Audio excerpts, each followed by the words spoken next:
the venues that the report opens for the future, especially now that we count 4 new members, and that makes a significant difference with the moment we wrote these report, and we have also global partners, and that also makes a difference that we will have to take into account. I think that about these topics and matters, Sean will be talking later, and as I said, finally, Tony Luna will be presenting some aspects that this report develops and elaborates, and that will be it.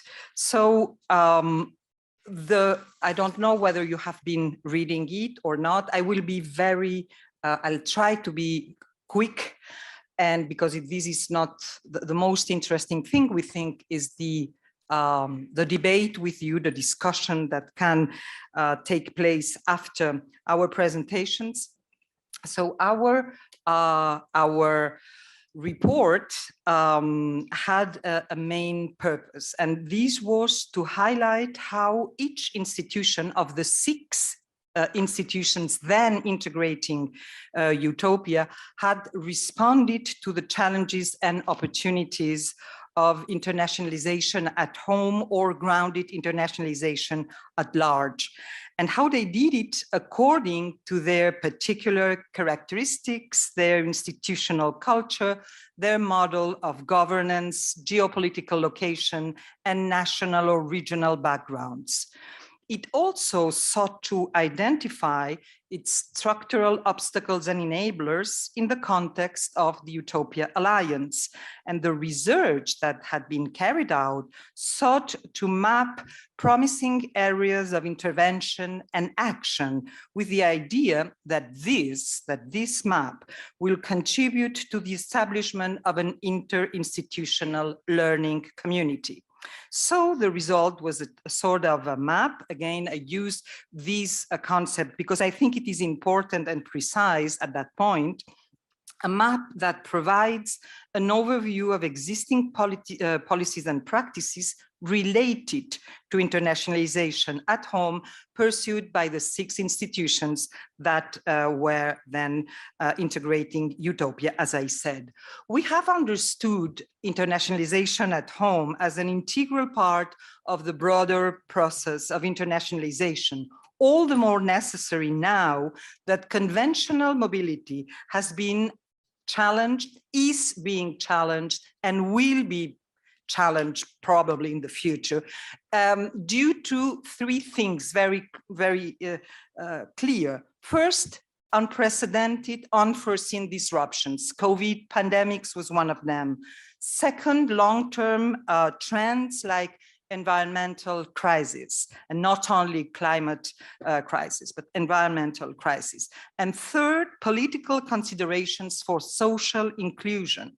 That is, we took very much into account the idea that the impossibility of physical mobility should not be an obstacle to have an internationalized academic experience. So with this starting point, we began our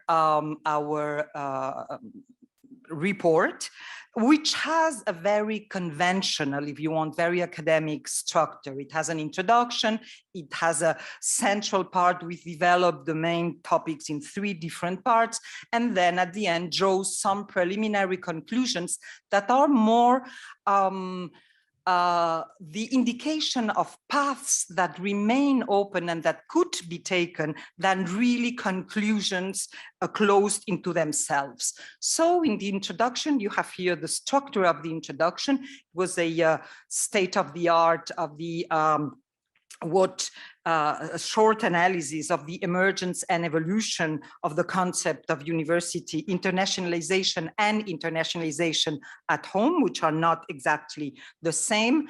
Then followed methodological observation. How and why have we proceeded that way? So with the 4 parts, more or less, that you can see here, the bibliographical review, but most important, the points B, C, and D, which were a desk review, and analyzing the informations that the institutions themselves offered to the public sphere, for example, strategies, internationalization strategies, web pages, etc., That was an important part. Interviews and survey. There were more than 60 people interviewed of all ranks and conditions at the university, at each university, and then 2 workshops on this topic on Towards a Grounded, Internationalized University, Tools and Practices on Internationalization at Home, which took place in mid-June, if I'm not mistaken. At that very moment, there were already challenges. The challenges were how to capture the diversity of policies and practices. So how do we tackle the heterogeneity, I'm sorry, something like that. So the fact that it was really heterogeneous, then with this, how to provide a structured and articulated account of the findings, and this is what explains the very classical structure of the report, 3 parts, for example, and then to adapt to this unforeseen situation of the pandemic with travel restrictions. We had imagined that as a traveling, visiting, meeting people and experiencing campuses. That was impossible. So we had to, this field observation that we were supposed to have done during several months in the middle of these 12 months period of research was non-existing.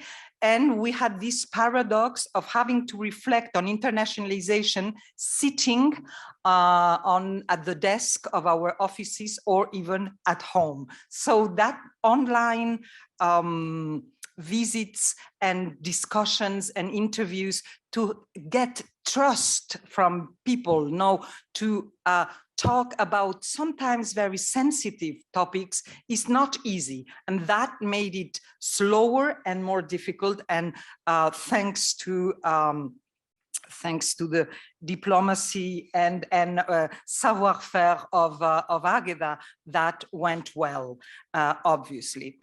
One preliminary remark that is very important to keep in mind when reading the report.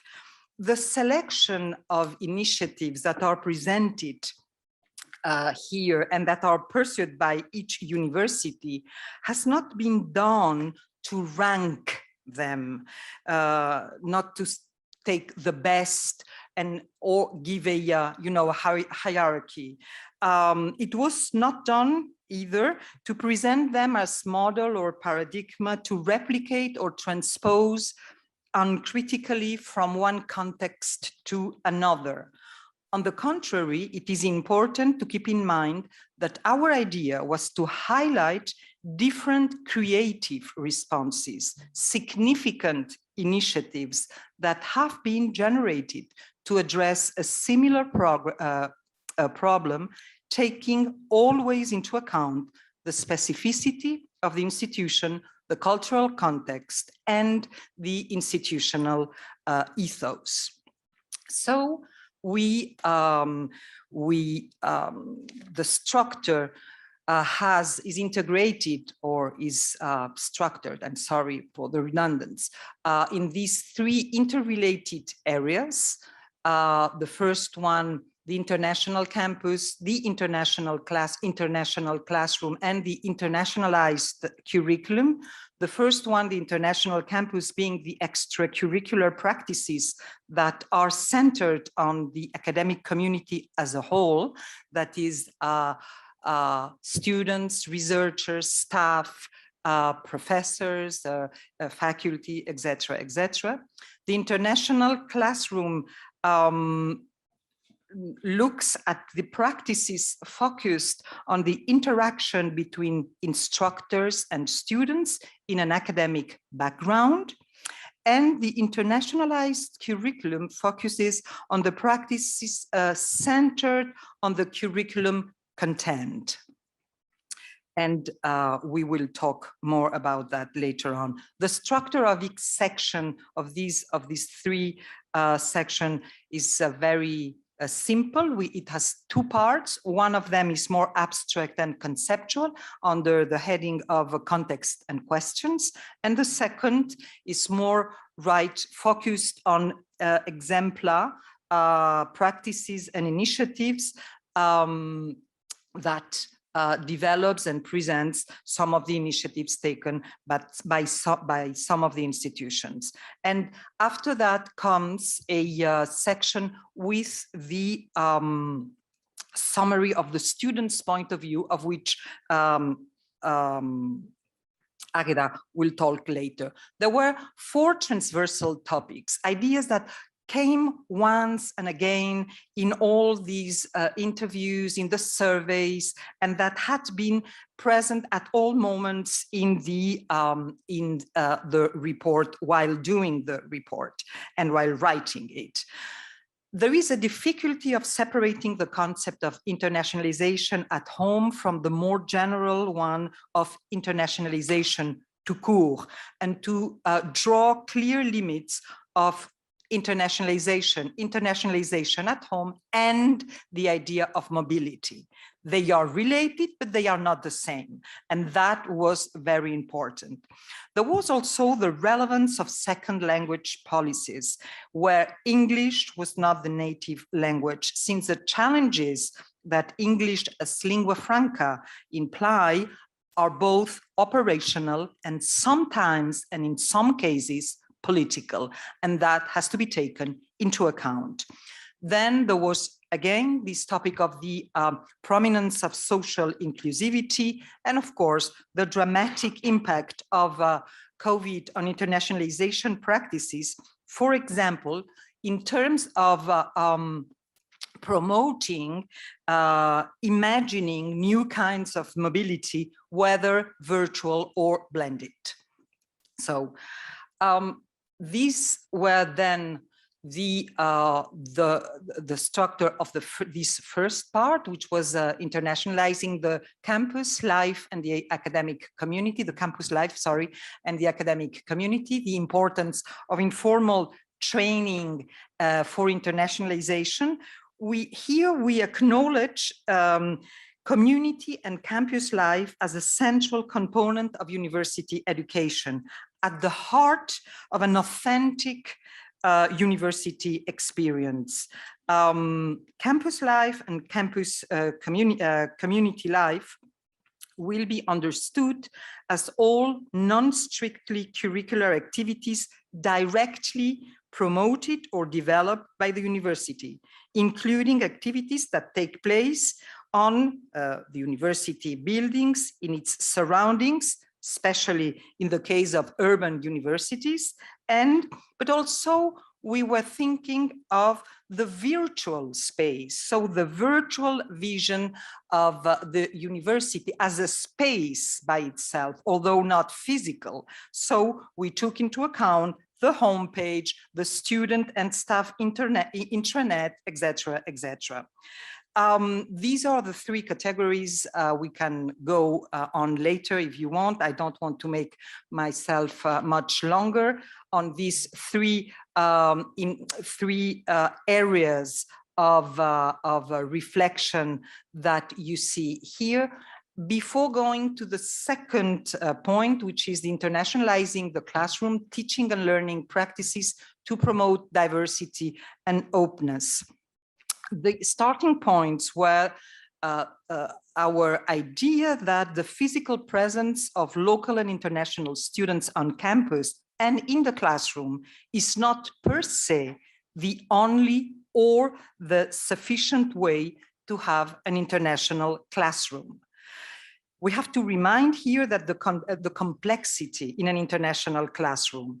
On the one hand, we have there is a teaching staff with different levels of experience and motivation in teaching to a diverse classroom, and with different levels of ease when dealing with multilinguistic settings. And on the other hand, students have or can have differences regarding language and origin and different expectation about the role of the university or about their role as a university students. And as a general observation is the thing that an international classroom cannot work unless its teaching staff is fully on board.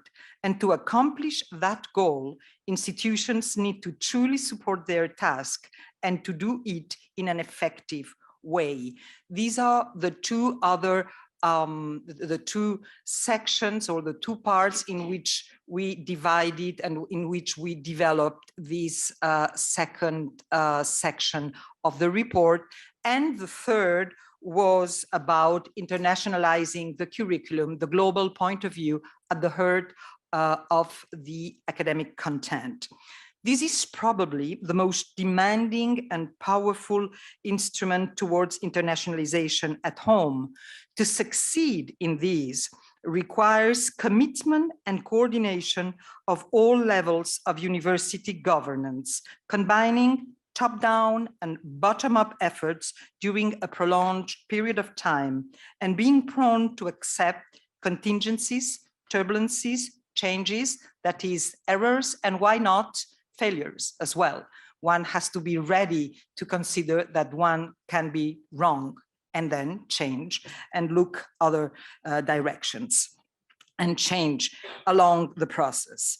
Internationalizing the curriculum is a never-ending process, and it is important to avoid the idea that there is one ideal internationalized curriculum to be reached.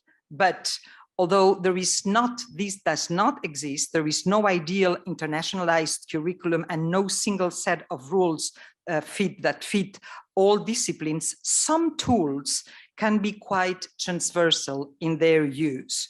In that sense, it is pertinent to mention that the educational model proposed by EUTOPIA, by the EUTOPIA project, is designed to be a driving force for continuous internationalization of the curriculum within that was 6 universities, but that is 10 universities, especially through the pilot initiative of WP2 with here Joe and Rosette, the learning units and learning communities. And here we have identified 3 overarching strategies, which were creating an ad hoc academic offer, internationalizing the existing academic offer, and internationalizing the curriculum through transversal actions.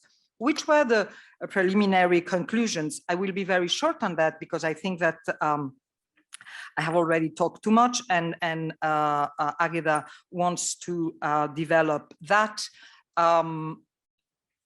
The preconditions to reach the first steps, if you want, to put the machine in motion are these: institutional leadership, institutional support, the dimension of time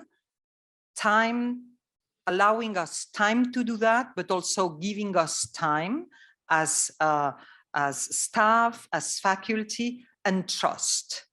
Everyone has to be trust, and that has to be a serious, believable trust in the project and in the process. Those were then the, we can obviously talk much more about that. You have the report at your disposal. This is not a closed report. This is a beginning. I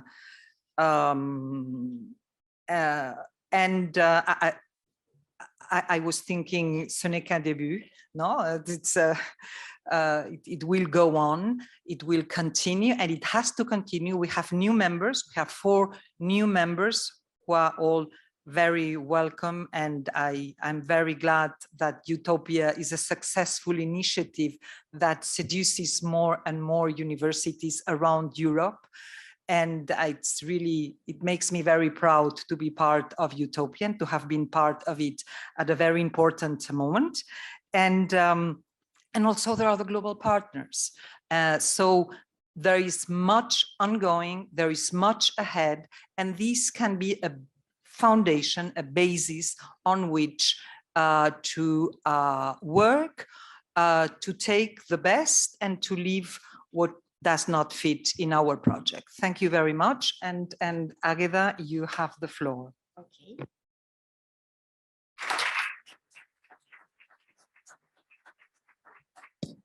Okay, thank you very much, Isabel, for your presentation. I hope, yeah, I hope you can listen to me, because today my voice is not exactly fine. I mean, several things happen, but very happy to be here to share this with you.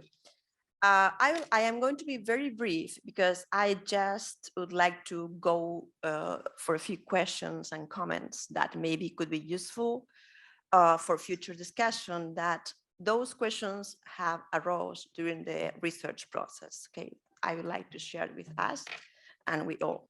So mainly I have three questions I would like to set, being the first one: how can a university go from the theoretical approach, mainly in this case of internationalization at home, to the practice? Okay, that's the typical question. How do we get from a theory to practice? The second one is how could we make wider the audience of those concepts and practices to engage members of our university communities that do not feel engaged in what we are doing? And I think this is a key topic that we cannot overlook. And then I would like to add the third questions, because it's pretty interesting now after we ended this report for August the 30th. I mean, it's 2 months ago or 3 months, I just don't know. And it's great because the report has been like resting for 3 months and now recovering give a new perspective. So I really like that. I mean, like new approach. I think it's like, hey, we can work more on that again. So that third question relates to the central motto of this Utopia Week, the concept of planetary well-being. And because a planetary well-being make us think not only international, you know, we're going further, it's globally, which is similar, but it's not exactly the same. So my question is, how can we balance the unavoidable tension between each university and city and country, academic and institutional culture, and the demands that thinking of international and global issues poses to us? I mean, I think there's a tension and we need to face that and trying to find some solution. So I will just try to articulate some ideas, and those ideas are not mine, not at all. I would say not a single word in the report has only one author, because this has been built through interviews, I mean, and talks and informal talk with all members and faces I'm seeing here for the first time. And I really appreciate that conversation. It had been an amazing conversation that in my particular case made me very optimistic respect to the future of the European academia. I mean, it was really great thing. So as we stated on the report, we have identified 3 common concepts that have been mentioned in several moments by very different persons in very different positions, which are institutional leadership and support, time, and trust.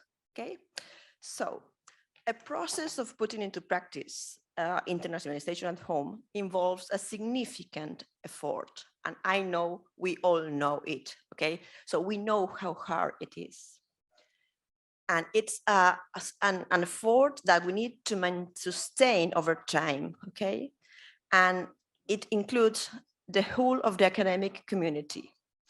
This cannot happen, absolutely not, unless it is consistently placed as an institution-wide priority. and that the motivation, and the reasons for doing that effort is clear and explicit to everybody, because everybody needs to feel that it's worth the pain. Okay, I mean, it's an effort.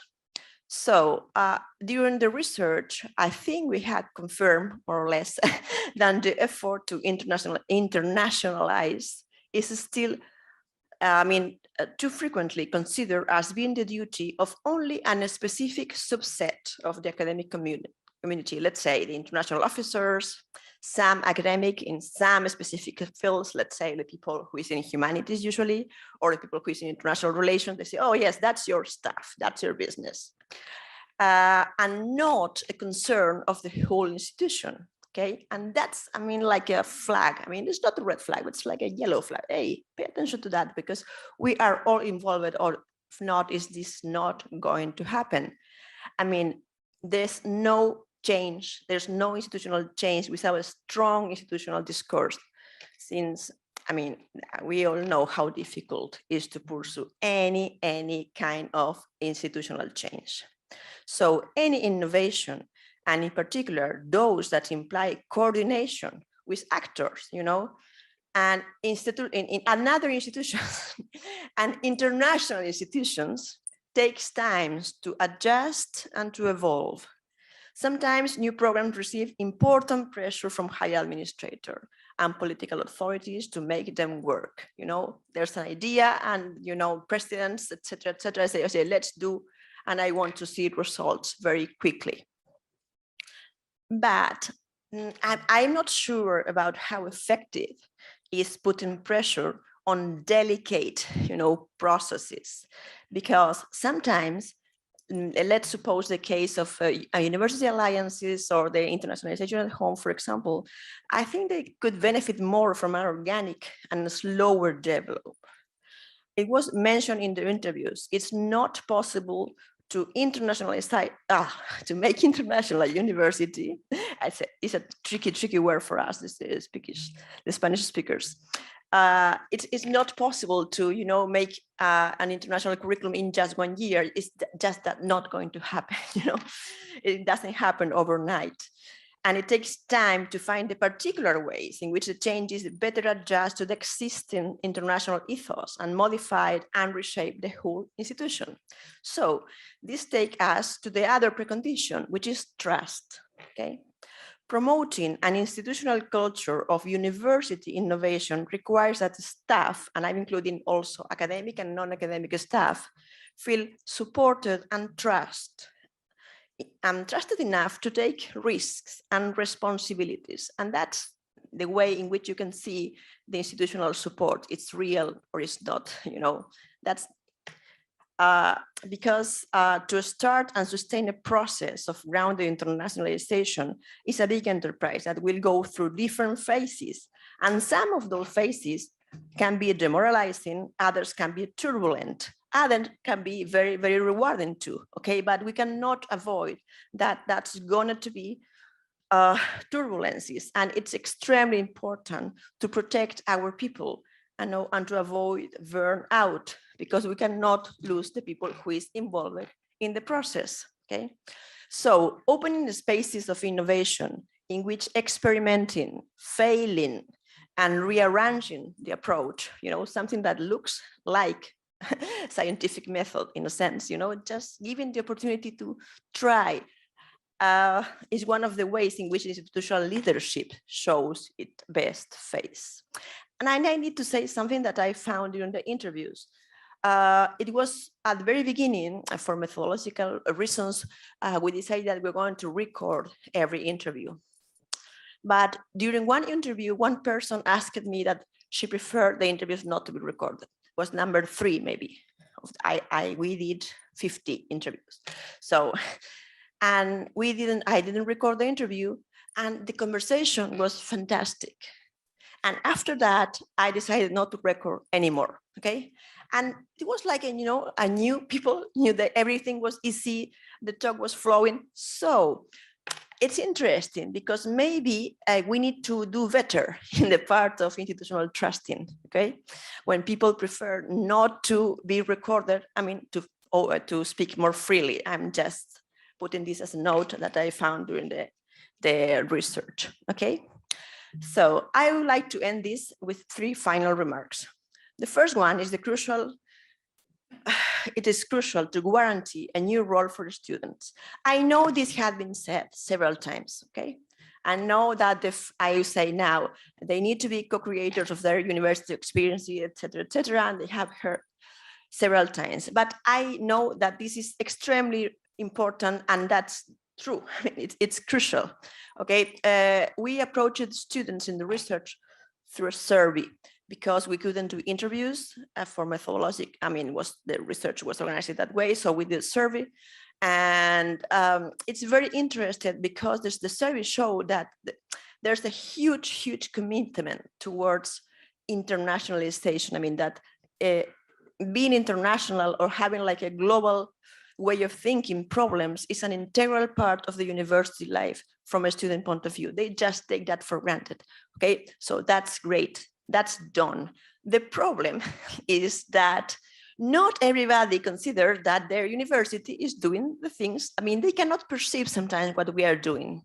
And I think that we need to find new ways to communicate with the students and new ways to make them feel part of the situation, but really not only when we need them, you know, it's just because that we really trust them. And I always have a motto, and I always use when I'm teaching or doing things, in case of doubt, always ask your students, always. They will know what to do. They will know better than you. And I have proved that, I mean, from more than 10 years. So I'm a huge fan of students. The second remark is that the process of learning how to be part of an international university alliance, it's by itself an impressive exercise of grounded internationalization and internationalization at home. In that sense, the EUTOPIA Alliance, okay, with other European alliances that are going on at this very moment, running their pilots, are extremely valuable experiences of institutional learning. And it would be very interesting to share the challenges and opportunities from the EUTOPIA experience with other alliances to create a wider learning community, because I think there are a lot of universities now doing what we are doing. It could be amazing to just put things together. And I'm not repeating that this is an ongoing process, okay, because we all know that. So, but last but not least, I want to give you, a short and personal message to political authorities, journalists, influencers, let's say the people outside the university. Please count with us as being the universities. Universities are sometimes overlooked as political actors. And this is a mistake. In present times, when the power of corporations could be perceived as ominous and a threat to personal liberties, for example, we, the universities, more than ever need, and we, the society, need higher education institutions to preserve and encourage critical thinking and innovative solutions. Thinking is our business. We have been doing it for centuries, and I think we do it very well. But also, action is our business. So please do not underestimate the power of university alliances, especially when committed towards achieving a better future to the planet. Thinking, acting, innovating, learning, relearning, and applying the thing called collective intelligence, in which I think our alliance is an example, is a very powerful weapon. So here we go. Thank you very much.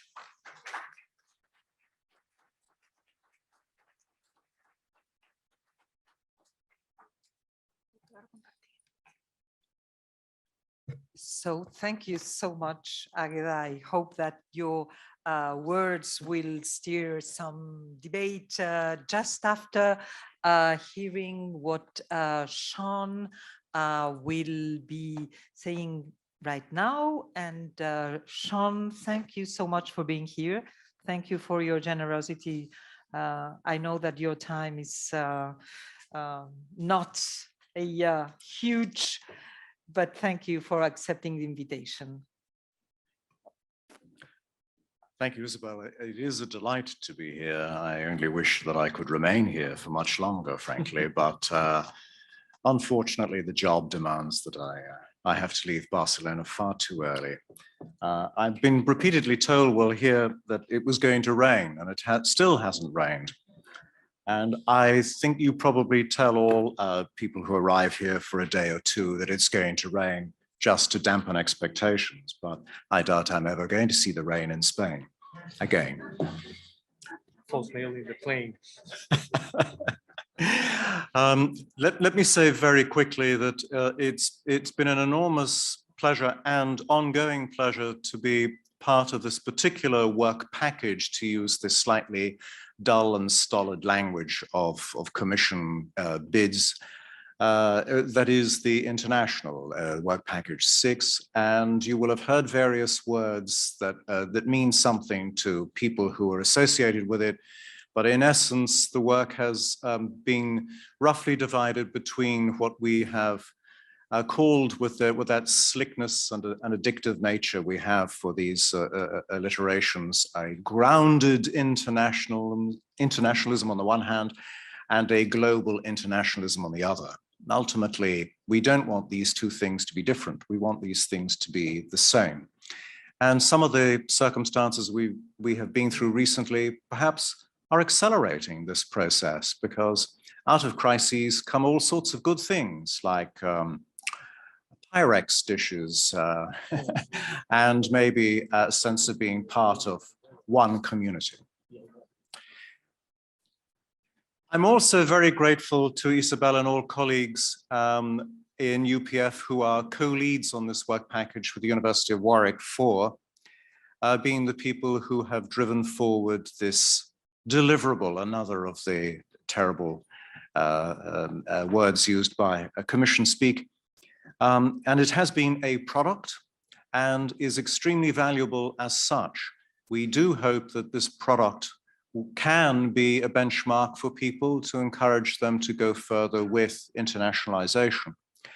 And not just within universities, I would venture to say, because I think that whereas we often tell ourselves as universities that we can learn a lot from corporations and from enterprises outside of universities to become more adequate to the 21st century, I think that there are some respects such as this in which universities perhaps understand something that other corporations can learn from. And especially given the challenges we've been through at the moment, I therefore thank and congratulate everyone associated with the production of this documentation. Hooray, it is a deliverable.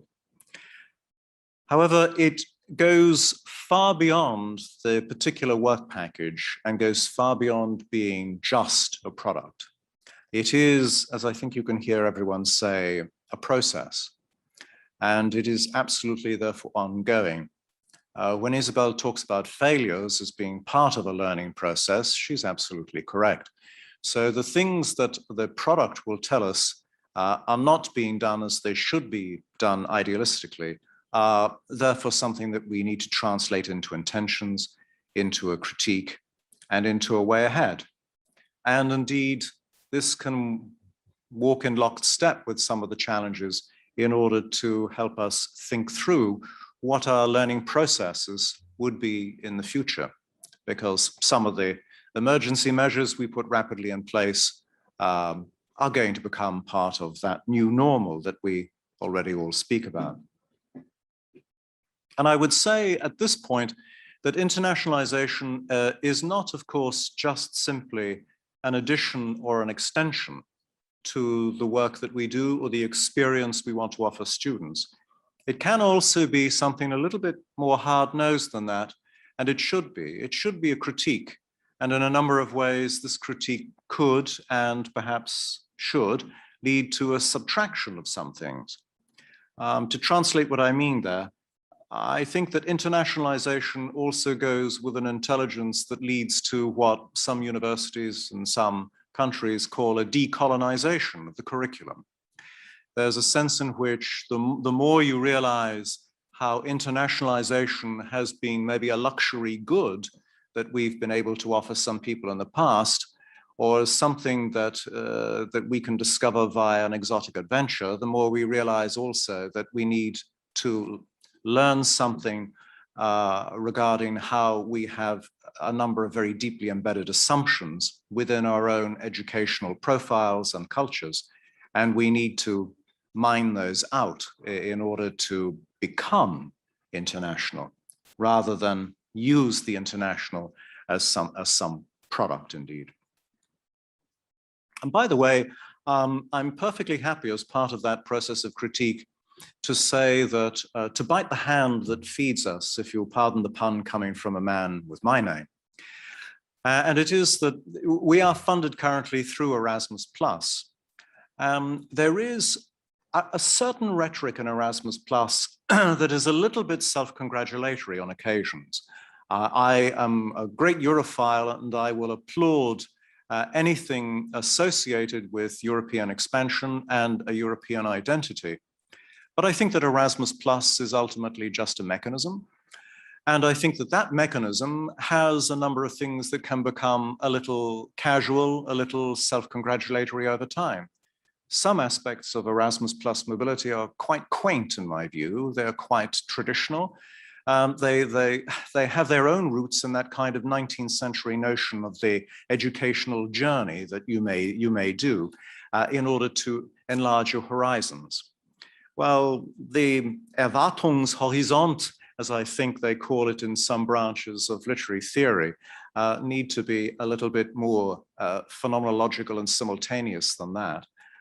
In the 21st century, I'm not sure that the Erasmus+ model of a student going to another country for a year or a semester and then going back home again, having acquired an advanced knowledge of cheese, is good enough. I think that we have seen through lockdown, people look to communicate with one another in multiple ways. I think that we have seen the hybrid model suddenly become operational. Fancy that, when for a long time we were told it somehow wasn't what universities should be doing. And I think that mobility and therefore internationalization can be digital, can be truly multiple, can be multipolar, and can be much more collaborative, working with all partners through a kind of parity of esteem. So I'm gently hinting at a certain kind of Eurocentrism in some aspects of our notion of the Erasmus+ adventure. And I'm quite happy to critique it at that level, even if I think it has been a wonderful opening up of experience for so many students. Indeed, so much so that there is the well-known phenomenon of the Erasmus+ baby now. Now, we've mentioned in passing the new members of the EUTOPIA Alliance. And as part and parcel of this being a process, it's natural, of course, that the new EUTOPIA partners would have their own version of this kind of work. As a product, it's arguably already out of date in that sense, if not in other senses, in that it certainly establishes a true picture that I imagine many others would recognize at once. But I would want to invite our new partners who have been mentioned, Dresden, Kafostri, Nowy Lisboa, and now Babaszboje, to read the report and to offer us their reflections and reactions, and indeed to tell us in what ways the report can be supplemented or can be challenged through the work that they're already able to do, so that we continue this inquiry with them. And by the same token, I'm also a very strong supporter of the global partners, as we call them, within the EUTOPIA Alliance. And I think here that internationalization, once again, needs to be challenged in terms of a certain assumption about its European nature. It's entirely reasonable for the European Union to want to see European university alliances reflecting, supporting, and helping to extend, almost as a kind of soft power network, what it is the European Union wishes to do for itself as an entity. But I don't think that that in itself is enough in terms of internationalization. And for many of us, not just in the UK, for many of us, internationalization is something that necessarily involves working with global partners. And now in exactly the same way, I would hope, that we work with one another as European partners. And this is one other aspect that is very quickly growing inside work package number 6.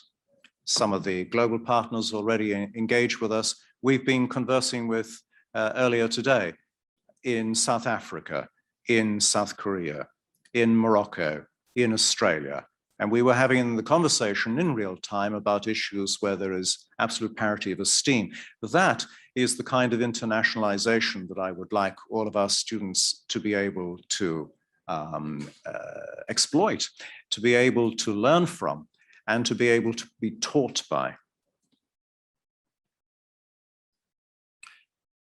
Some of the thematics associated with internationalization, I think, therefore, come into close alliance with some of the other thematic areas that the expanding European alliance almost instinctively says are the determining vectors for the growth of the alliance in the future, and something of the political and moral forces that we want the alliances to be able to represent, as earlier speakers have said.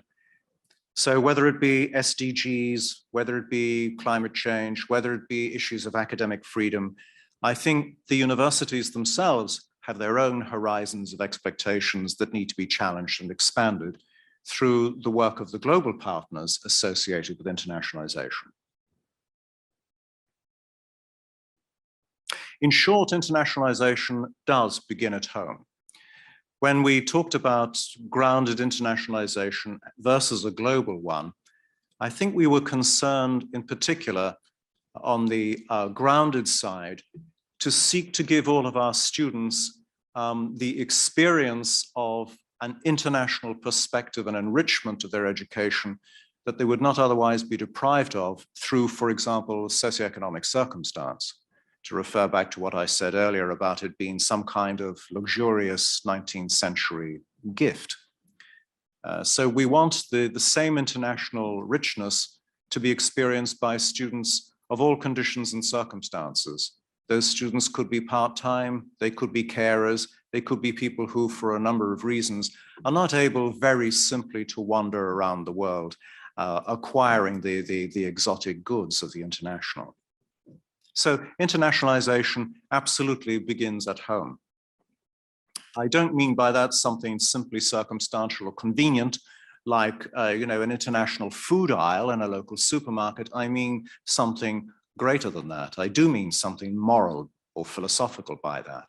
I do mean something that's about the bei sich or the chez soi, to use certain ethical terms. Internationalization is no longer something that's an external adventure, in short. So this is more than a product, and this is ongoing. In fact, it's only just begun, but it's great. We have a moral work here, and we have something that can really drive us on to surpassing all of our own limits, surpassing even our own practical aims and outcomes, but at the same time, helping us to underpin the precise pedagogical structures that we want to put in place. We are, after all, called Utopia as an alliance. When we talk about leadership, therefore, and it comes back ultimately to leadership, I think what we want above all are leaders who have a realization of what it is we're talking about here, who have a deep understanding and knowledge of what it is that the product here, the report itself, may give to them as a text to read, but hopefully leading them on to the process. Otherwise, we're slightly singing to the choir, to use an English phrase. I mean, we're all inherently international in this room. Nobody is truly shocked in this room by anything that we are saying. But internationalization needs to be actually grounded even more deeply in some of our own assumptions. So finally, the Utopia Alliance has the opportunity through an issue such as this to become a real template for the 21st century university. And that is a challenge, first of all, to us. And it is also a challenge to certain national, certain regional, certain cultural forms of adequation and productivity associated with the degree structures that we have, the content of degrees that we have, and the way in which we more or less assume we are producing certain citizens, be it for an economy, be it for a nation, or be it even for the European Union. And yet, this is back to the future, isn't it? Because we're called a university. So perhaps we truly need to begin to be exactly that. It's what people like Newman and Dewey meant when they wrote about education and the university. And through internationalization, we have the opportunity to renew that thought and that aspiration. So let's begin. Thank you.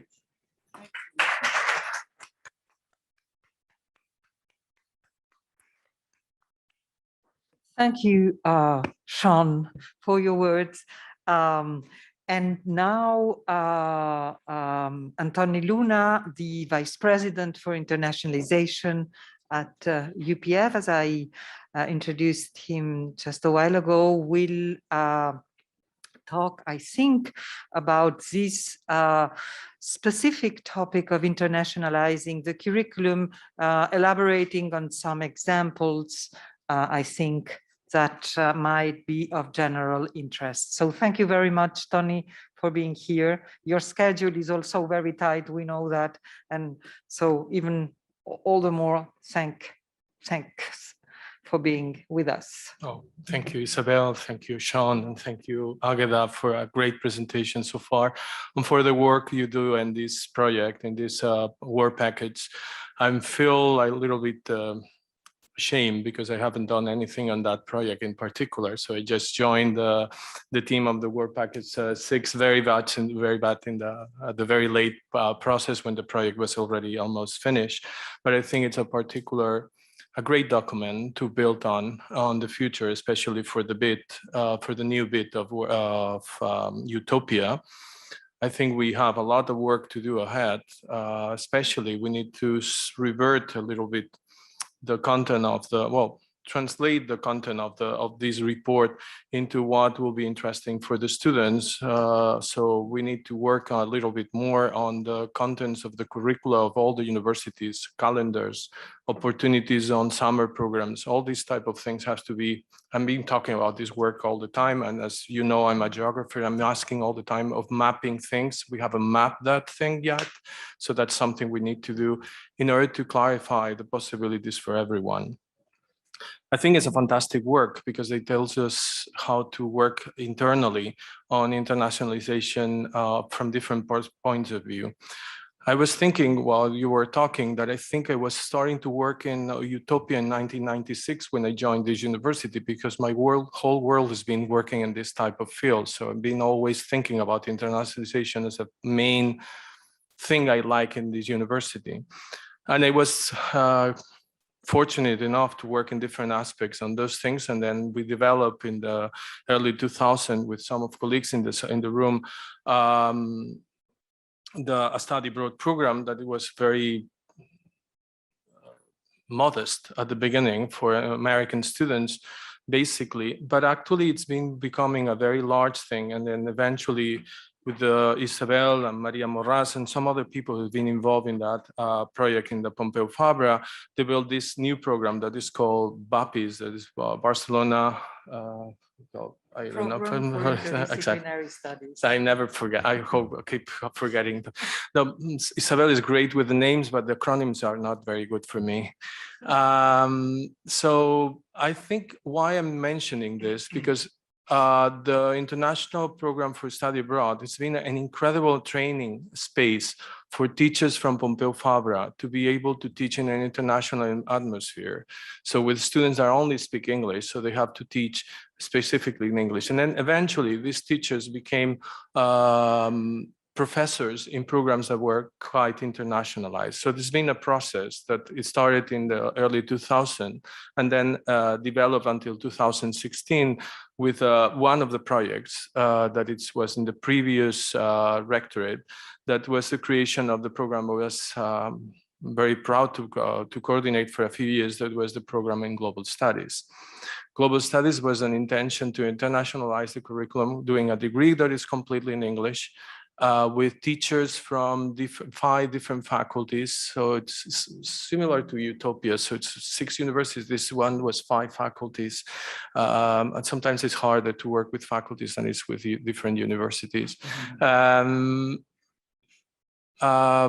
Everything was taught in English. Students have to learn other languages. Students could come from any country in the world. There was a degree that was not 4 years as everyone else in the university. It's only 3 years. So you have to fight completely against all the odds of the university, all the structures of the university. But that's what I really liked. And I think that's why I joined EUTOPIA, because you can really shake the structures of the university to do whatever you like. I was thinking when you were talking, and I promise I'm going to be short, not like the rest of the people at the table. One of the things we did to do internationalization, so students are already internationalized. They don't need to get internationalized from us, but we need to help them. We have to accompany them. And I think we've been doing in global studies in particular, but that's something we hope to do at the international, the university-wide and EUTOPIA-wide. We have to recruit internationally. And that's a very important part, how we do this and how we accompany these people at the international level. So we have to have the aspiration or the aspiration of being an international university that we can recruit everywhere, not only within us, so not only about the 10 countries that are part of the EUTOPIA, but beyond that point. And in that point, all these charters and all these global outreach we are talking about will be very important. We need to work very carefully on admitting those students in our universities, not only recruiting them, but then we have to accompany them all the way that we get into the register at the university. But then that's a part, it's more administrative, but in my side in teaching, and that's something I've been taking very seriously with global studies students, is to accompany them during the studies, helping them, tutoring them in their international decisions, where they're going to go for doing the study abroad that is mandatory in this degree, what language they have to learn beside English and Spanish they already know, what will be good for them in the future. They need that advice. They don't have that advice and they need it. And they spend hours and hours and hours talking about that with students all the time, and they know that. Then once they go and study abroad, we ask them to do the research on the final thesis in the country where they spend the semester abroad. So that's a way, that's another thing I hated. Erasmus for many programs, at least in Spain, I don't know how serious it's elsewhere. Okay, you throw the students wherever they want to go, do whatever you like, I don't care. It will be like electives, we will count. No, that's a very important part of the curriculum of those students. We have to take it very seriously, and we take it very seriously. So they have to do particular courses. They have to do particular a research project. And I think EUTOPIA has a great opportunity for that. So we send students to Gothenburg or to Warwick. We'll not only send them to do a class in political science. We know the teachers are going to teach the political science, and maybe we can think specific things they have to do in that place. So they are not free anymore. They can party anyway. They're going to do it anywhere they go, but they have to do a little work we want them to do because we know it will be good for them. And then a very important part, and it's probably the part I'm more proud of, I keep working with them when they are graduating, and still working in internationalization, helping them to choose the master's programs they should do after graduation, choose the internships they should do after graduation, the jobs they should take, how they build on the CV, and that's the professional careers of all the universities who help on that, because that's an internal process from recruiting them all the way that you put them in the job market. And have a friend that used to say that we do the post, how it's called, this thing that when you, in Spanish is post-venta, how you will say that? The post-sales process. So you buy an appliance and you have the post-sales. Well, we should get the post-sales for the students too. So whenever, and I keep getting, I was in the room, one of my first students ever at Pompeu Fabra. I'm still in contact with them, advising her on what they have to do in their career. And then we became friends after a while. And then here we have Pablo, Lola, Nuria, and Laura, that all global studies students. I asked them, they needed people to support for Utopia. And that was the best thing. They have asked them to work with me on this project. So they are partners, they are not students. Pablo is getting ready to go to Bocconi University in a few months and is looking for masters. So you have to help them. He's looking for masters in European studies. Lola is going to be working with me in the class next semester, teaching geography, environment, and sustainability. And he was graduating a year ago. And after doing a master's in Maastricht, now he's here. He spent the semester in Richmond, Virginia, after an advice I gave her, because she didn't want to go to Richmond. They didn't look like New York or Los Angeles. Laura and Nuria, I'm really proud of them because they've been in the university only for a month and a half and they're already here. So that's the type of relations we need to build up with the students at the international level. Everything else, it's not worth it. I think we need to work at that level of detail. So that's it. Thank you.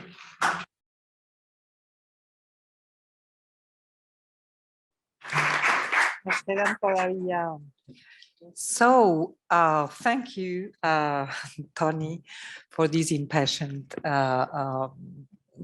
presentation, and thank you so much. So we have still, we are supposed to finish at 1:30. Yes. We have like 20 minutes, 15, but we can say we began with 5 minutes late. So we have like 20 minutes for debate, for questions.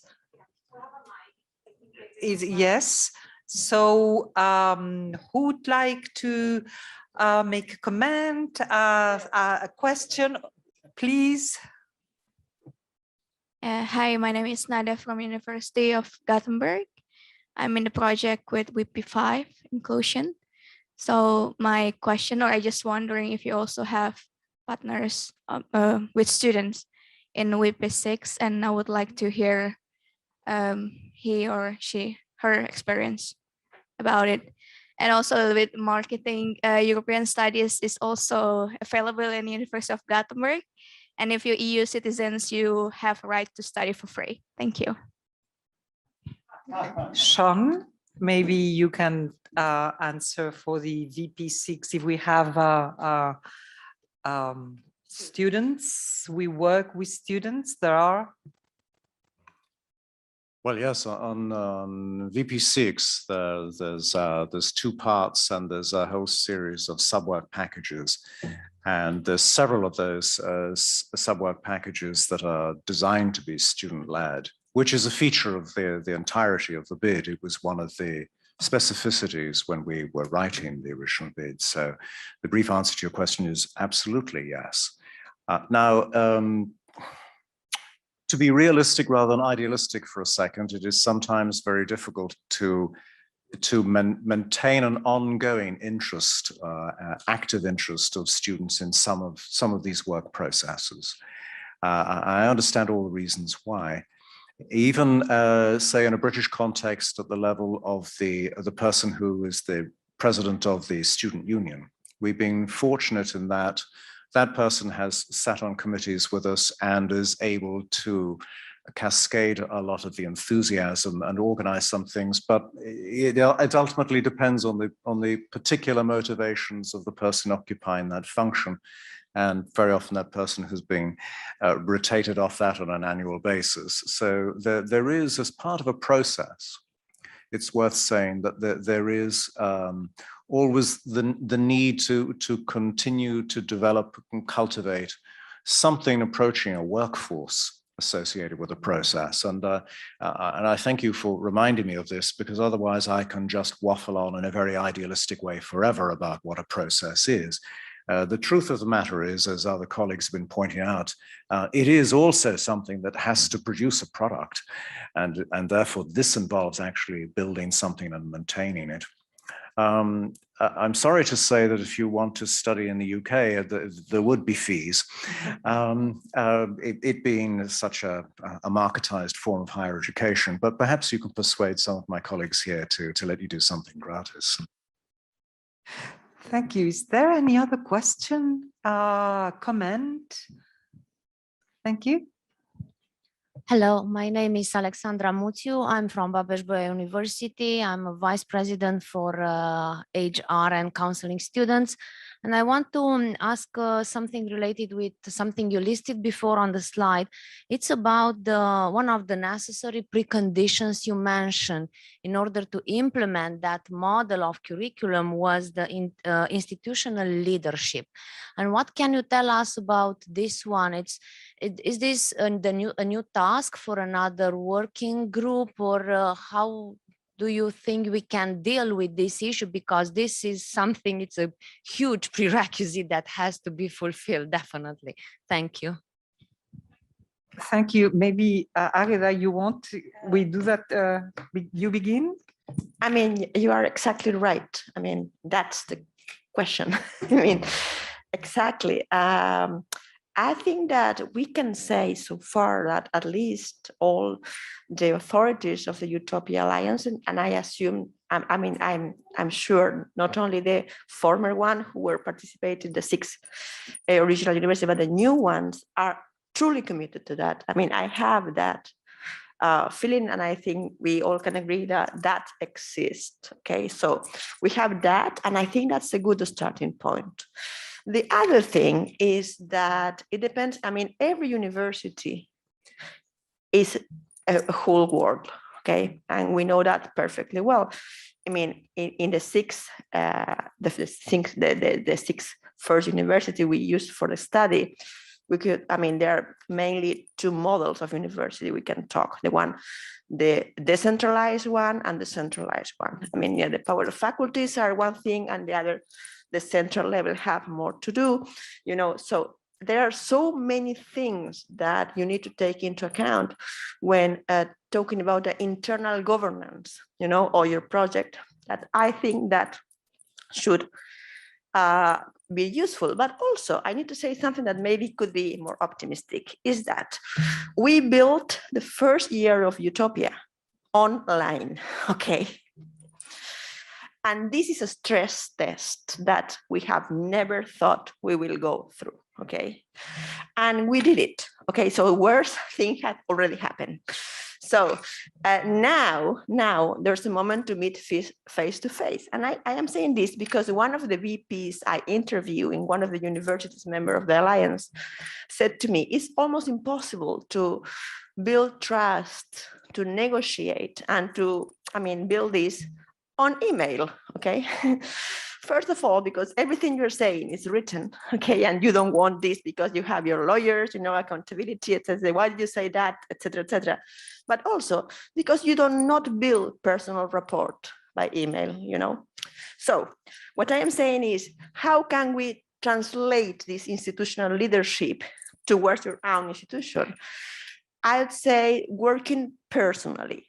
It can sound very naive, but education is a personal issue, and this is why it works. And same is, I would say, institutional learning and change. It's a personal thing. It happens because you trust each other. So people who are, I mean, you're a VP now, so you know how complex it is, but you know very well, and you love what you do. So that's I think, is a starting point. And everybody here can answer this better than me. Absolutely.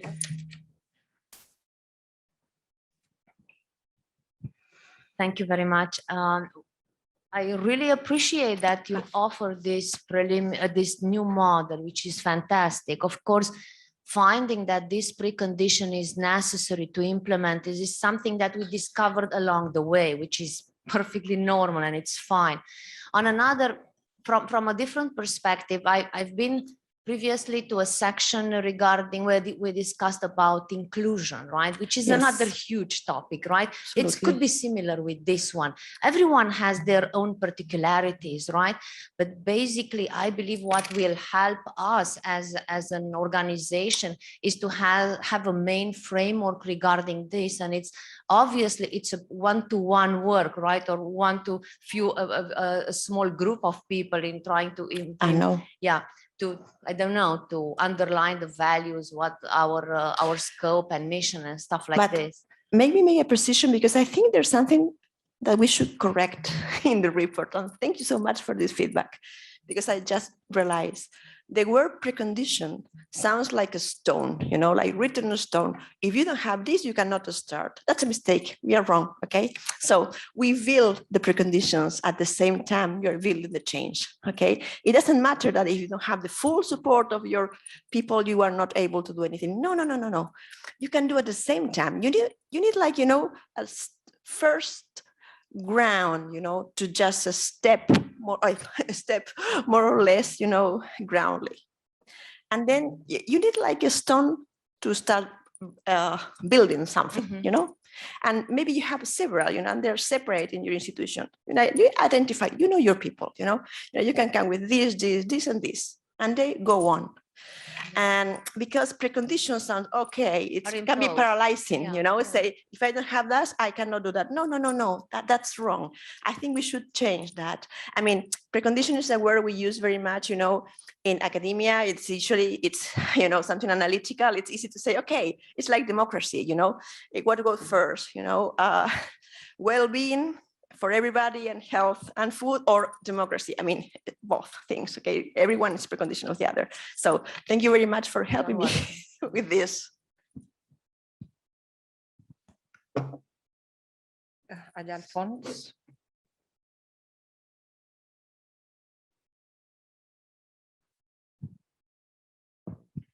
Hello, good afternoon. Thank you very much for this session. My name is Maite Viudes, and I'm working here at Pompeu Fabra University together with Professor Luna, and I'm in charge of global strategy at the university. And before coming to this session, I refreshed, I've been working in international education for more than 25 years in different positions. So before coming to this session today, I refreshed a little bit what internationalization at home means. And I went and you know, because you've been working on this, that one of the persons that is the expert in this is Jos Bielen, is a professor working at the Hague University.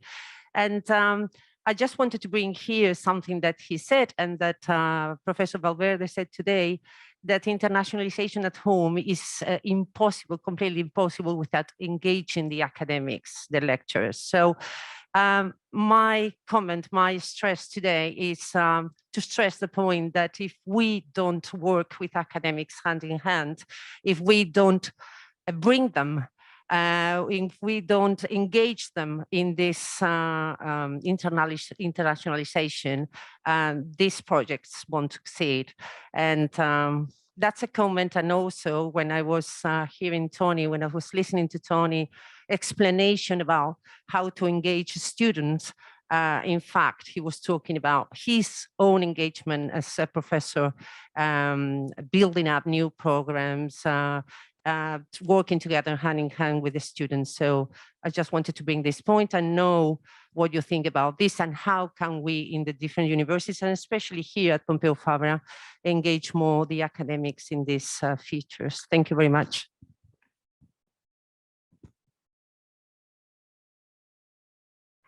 Thank you, Maite. There is you want to answer, please, here in the first on the first row. Thank you, Rosette. Thank you. Thank you very much, Isabel and Águeda, for this beautiful report. Unfortunately, I didn't have time to read it yet, but oh, is it not? Yes, it's on. Sorry, it's not close enough. Sorry. So thank you for this report and for your reach out to the learning communities, because a lot of the things you are talking about, we are like experiencing them as challenges on a daily basis. So that's very important. And as to answer, I think the question of our colleague in UPF, this is a very important part of, let's say, the initial phase that when we start up a series of communities, it's always of course, the challenge of identifying the people that are motivated within our present academic staff to become part of these connected communities. And as you rightly indicate, it's a question of the personality and their motivation, but it's also a question of the academic authorities respecting their efforts for this as a real and time-consuming part of their academic activities. So that's what we are going to continue, I think, to try to stimulate in Utopia the respect of rectors and vice rectors for the work that we are doing there, because we still are, and this goes for education, but it also goes for placemaking, and it goes for internationalization. We still, I feel that we are doing it like on top of all the other things, as it should be like an integrated part of our academic activities. And this is, I think, the challenge we have to take together across, of course, the work packages as they are today, but well, we know what we are doing, and we know each other's development, so that will be possible. But I hope that the concept of the communities will help to to solve some of these challenges, and we feel that, and I think you also mentioned it. It's nothing that we can impose on people. It's not a shock that we have to impose on people. We have to empower them in what they are already doing and the best practices they have in especially reaching out to society, reaching out to other partners in other countries. And that is, I think, at the heart of the model that we are trying to build together. Thank you, Rosette. I think that Sean Hand had... Hello, Rosette. I just wanted to add I can't get any closer. It needs to come to me. If I go any closer, I'll start to sound like Liam Neeson. I don't know who you are. If it's money you're after, I have none. I had a couple of small thoughts regarding the related question of faculty.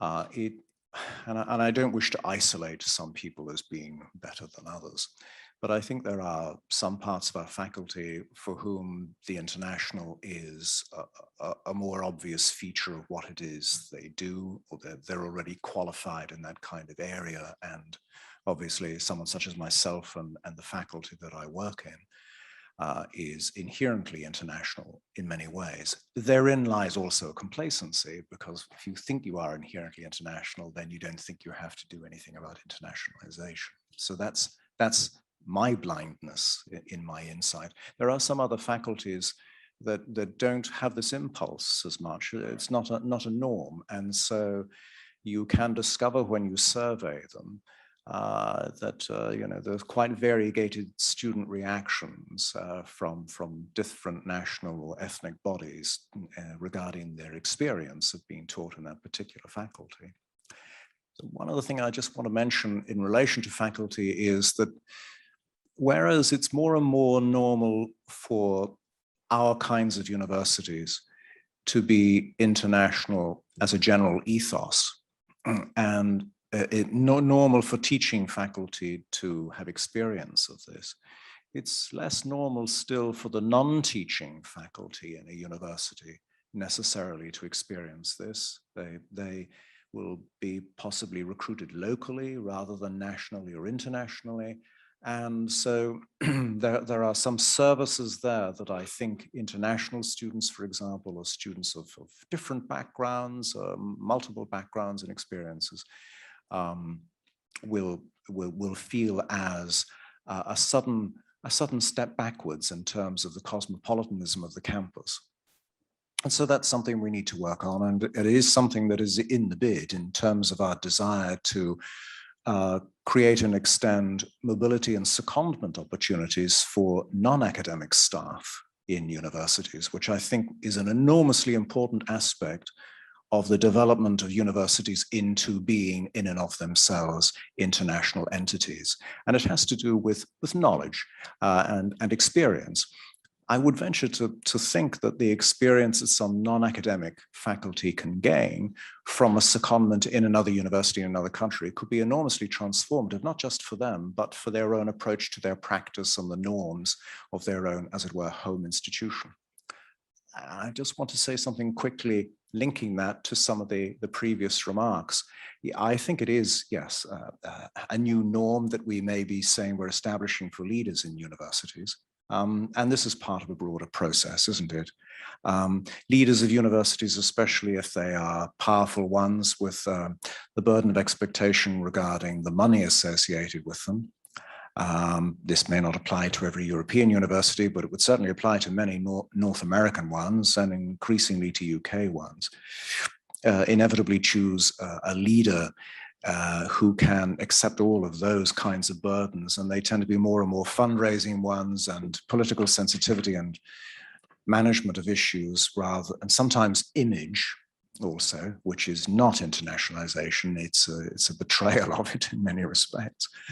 Rather than a person who absolutely personifies the thing that we're talking about here. So perhaps leaders have to be gently pushed into progress, like Paul Clay's Angel of History. But, you know, we've seen this, haven't we? I mean, there have been, we push for gender equality. We push for forms of inclusivity that look to liberate people from socioeconomic confinement, so that a university education is a liberation for them and for us all.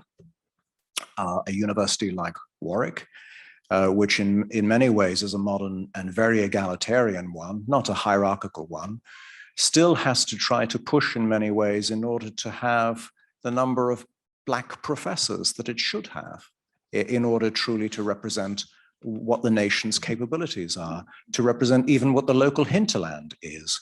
And you've all been very generous in not mentioning the Brexit word once so far, but Brexit reminds us that sometimes universities in their own bubble, in their own view of the world, can be really shocked when they discover that their own hinterland doesn't share these views at all. So there are so many ways in which we have to continue to look to communicate interactively what it is that we want to have as populations and what it is that as universities we want to help populations to realize they can be.